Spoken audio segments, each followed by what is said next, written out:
stay tuned if you want to know how to make cold brew tea. Hey everybody, this is Yvonne. Today we're going to talk about cold brew iced tea. I have over 40 varieties of tea right now, and we're still growing. And a few months back, someone asked me if my tea could be cold brewed. And I told her no, because I wasn't 100% sure of the process, but it can be, as any tea can be cold brewed. So today I'm going to do a little demonstration of cold brew tea. What I have here is just a simple jar. It's a relish jar that I cleaned out. And I'm going to show you how to make your cold brew tea out of any tea or herb.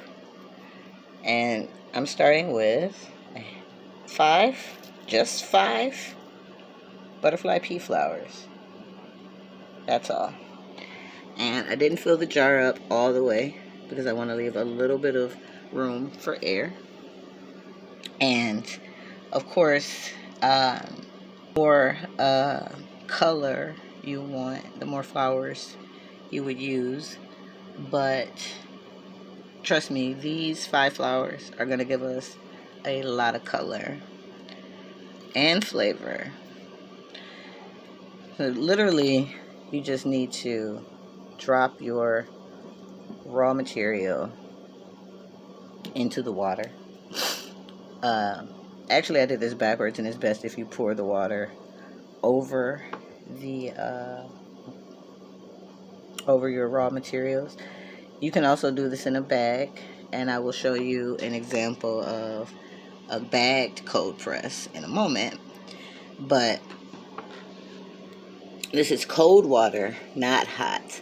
What you want to use cold water for is to get rid of a lot of the bitterness in your tea leaf that may come up when using hot water. Now, this process is going to take at least 3 to 4 hours with the butterfly pea flowers. Darker teas, like a black tea or green tea, I would recommend cold brewing for 8 to 10 hours. Same with your reds, just to make sure you get more of the nutrients from the leaf or the herb that you're steeping. And if it's a hard herb or root, I would go as long as 24 hours.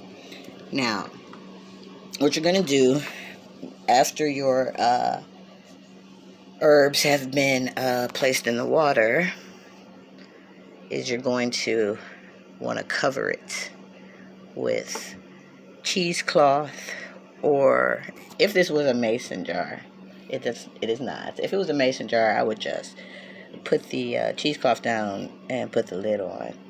But since this is not a mason jar, what I do, I have these large tea bags. These tea bags are the same bags I use for the bath teas. Big tea bag. I'm just going to lay this over the top of the jar and close the lid. And refrigerate. As I said, this is a herb, so it's not going to take as long to start dissipating. As you can see here, the color is already starting to move around in the jar, starting to be removed from the flowers. So I'm going to cover this, and here is the jar that I steeped this morning. I started this about 5 hours ago. I left it in a little longer than I usually do. You can see it's a beautiful blue indigo color. I'll be right back. I'll pour it in a cup for you so you can see how it looks. Okay, I got cut off. But as I was saying, bagged cold press is also a thing and possible. What I have here in this picture is a new blend I've been working on. This tea is called Pineapple Spice. I did the exact same process, except I used my small water pitcher and 2 tea bags. The proper recipe that I've been using anyway is about 5 grams of tea per 8 ounces of water, and 2 tea bags per 16 ounces of water. Now, I fill my tea bags up pretty full, so I used 20 ounces of water with these 2 tea bags. And again, the sweetening process, you're going to want to do that during the cold brew process. Only because sugar doesn't really break down as well in cold water. It will. We just have to stir for a much longer time. Honey will barely dissolve in cold water. Same reason, you know. But honey powder does exist, and it will dissolve in cold or hot water. You just may have to use a little bit more of it if you like your tea very sweet. This is the Pineapple Spice. I haven't released this flavor yet. I sent out a few samples with the last people who ordered. I called it Pineapple Punch in the sample, but it's Pineapple Spice. I've since decided. So yeah, guys, that is just a quick demonstration on how to make cold pressed tea.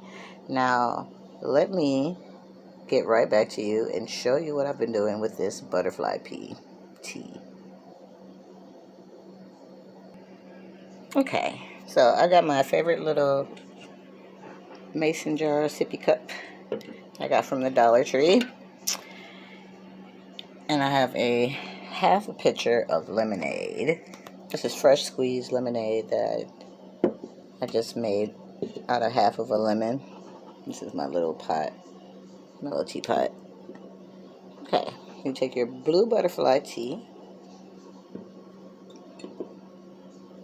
This is a 16-ounce jar, I think.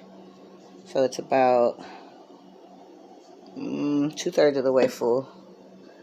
So you take your lemonade, you add it to your butterfly pea tea.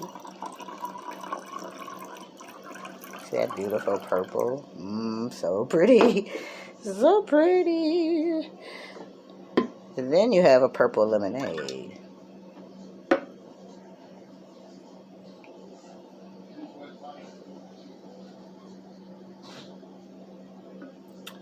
But I'm a little extra.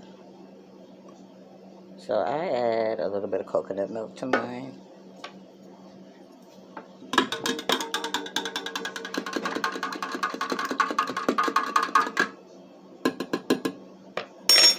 So now you have a refreshing coconut lemon drink. I could have stirred that coconut milk in a little better, but you know, it's cold water, so it doesn't dissolve as well. But I have this coconut lemonade butterfly pea cooler. No name for it right now, but that's what I drink fairly often. And usually my coconut milk is dissolved a little better than that. So I hope you enjoyed the video, guys. I'll see you later.